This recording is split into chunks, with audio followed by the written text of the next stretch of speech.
ان طیاروں کی واپسی پر MM عالم نے رابطہ کرنے پر فضا میں موجود بھارتی طیاروں کی موجودگی کی اطلاع بھی دی، مگر یہ جانباز بنا کسی خوف کے کھلباڑا جا پہنچے۔ کھلباڑا پہنچتے ہی دشمن کے 10 لڑاکا طیارے ان پر ٹوٹ پڑے۔ سرفراز احمد نے 2 طیاروں کو ایک ہی نشانے سے مار گرایا۔ اس کے بعد جب تیسرے طیارے کو نشانہ بنانے کے لیے طیارے کا رخ موڑ کر فائر کیا تو طیارے کی گن جام ہو گئی اور طیارہ فائر نہ کر سکا۔ دشمن کی بے پناہ گولیوں سے بچتے ہوئے اس جانباز نے اپنے ساتھی سیسل چودھری جو کہ انڈین طیاروں کو نشانہ بنا رہے تھے انہیں کور دیا، لیکن بھارتی طیاروں سے نکلنے والی گولیاں سرفراز احمد کے طیارے کو زیادہ دیر تک فضا میں برقرار نہ رکھ سکیں اور ان کا طیارہ تباہ ہو گیا۔ اس طرح یہ جانباز اپنے وطن کی حفاظت کرتے ہوئے شہید ہو گیا۔ گورنمنٹ آف پاکستان نے سرفراز احمد کو ان کی اس بہادری پر ستارہ جرأت سے نوازا۔ Number 3، captain Cecil Chaudhry. 27 اگست 1941 کو پیدا ہونے والے اس جانباز کا نام سیسل چودھری ہے اور ان کا تعلق ایک عیسائی گھرانے سے تھا۔ اس جانباز نے ایئر فورس کو مارچ 1958 میں جوائن کیا۔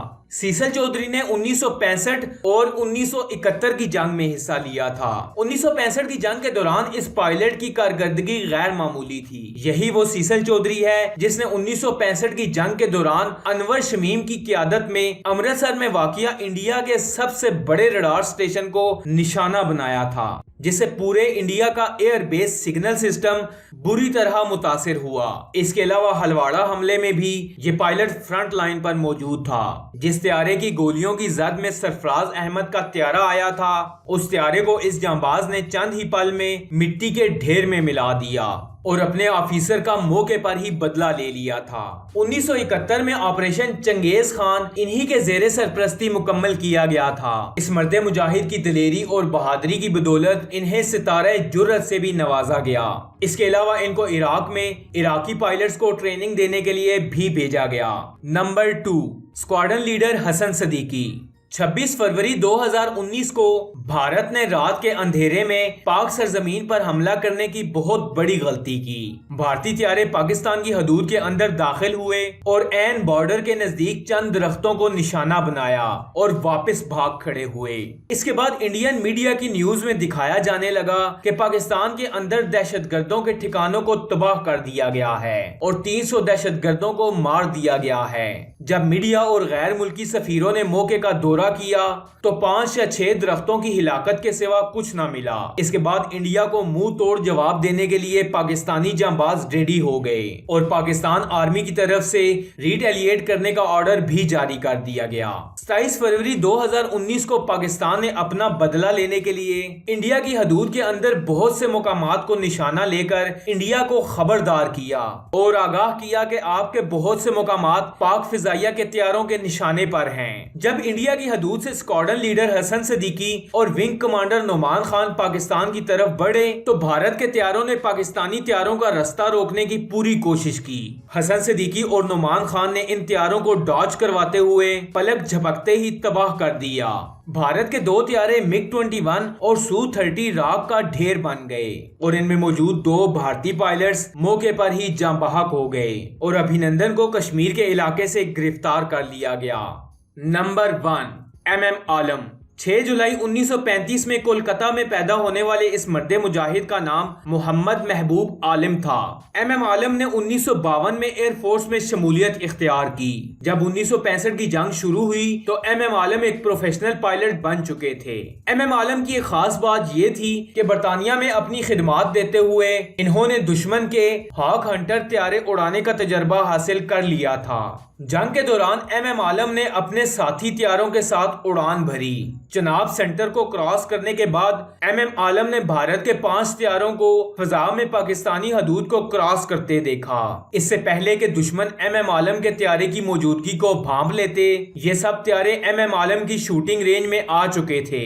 اب یہاں آپ بھارت کی ان پروفیشنلزم کا مظاہرہ فرمائیے کہ ان 5 طیاروں میں سے 4 طیارے ایک ہی سمت میں مڑ گئے، یعنی 4 طیارے لیفٹ سائڈ پر مڑ گئے اور ایک طیارہ رائٹ سائڈ پر، حالانکہ ان طیاروں کو ڈیفرنٹ سائڈ پر مڑنا چاہیے تھا۔ ایم عالم نے موقع کا فائدہ اٹھاتے ہوئے 4 طیاروں کو پلک جھپکتے ہی تباہ کر دیا اور 5ویں طیارے کی طرف اپنے طیارے کا رخ موڑا اور ڈاگ فائٹ کرتے ہوئے اسے بھی راک کا ڈھیر بنا دیا۔ ان 5 طیاروں کو ایم عالم نے صرف 30 سیکنڈ کے اندر تباہ کیا اور یہ ریکارڈ پوری دنیا میں اور کوئی نہ بنا سکا۔ 30 سیکنڈ میں 5 طیارے اور 5 منٹ میں 9 طیارے تباہ کرنے کا ریکارڈ پوری دنیا میں صرف ایم عالم کے پاس ہی ہے۔ ان کی اس بہادری پر انہیں ستارہ جرأت سے نوازا گیا۔